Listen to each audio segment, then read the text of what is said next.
Welcome to our channel. Today we how to block spam calls on AT&T. Quick method step by step clearly. To block spam calls on AT&T, begin by opening your phone settings. Scroll down and look for the phone option. Tap on phone to access call settings. Find and select call blocking and identification. Next, tap on blocked contacts. Here, you'll see an option to add new numbers to your block list.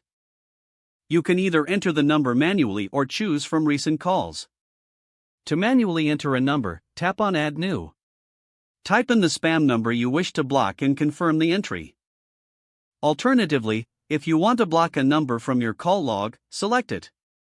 Tap on the information icon next to the number in your recent calls.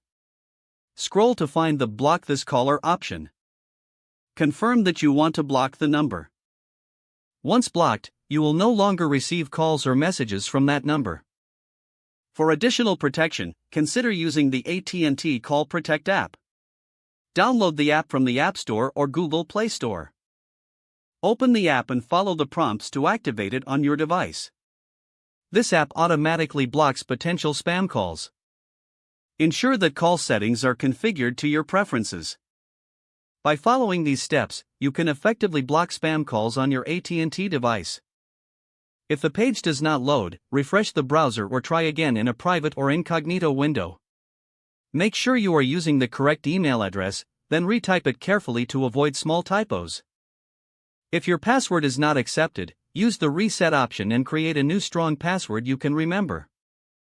Check your spam folder for verification or security emails, then complete any requested confirmation steps. Enable two-factor authentication if available to improve account security and reduce unauthorized access risk. After signing in, review your profile details so your contact information and settings are accurate and current. If you see an error message, note it down and try again after restarting your device and internet connection. Log out when you finish, especially on shared devices, to keep your account and payment information secure. If the page does not load, refresh the browser or try again in a private or incognito window. Make sure you are using the correct email address, then retype it carefully to avoid small typos.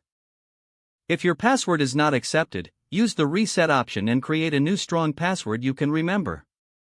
Don't forget to like this video and subscribe to our channel for more step-by-step tech guides.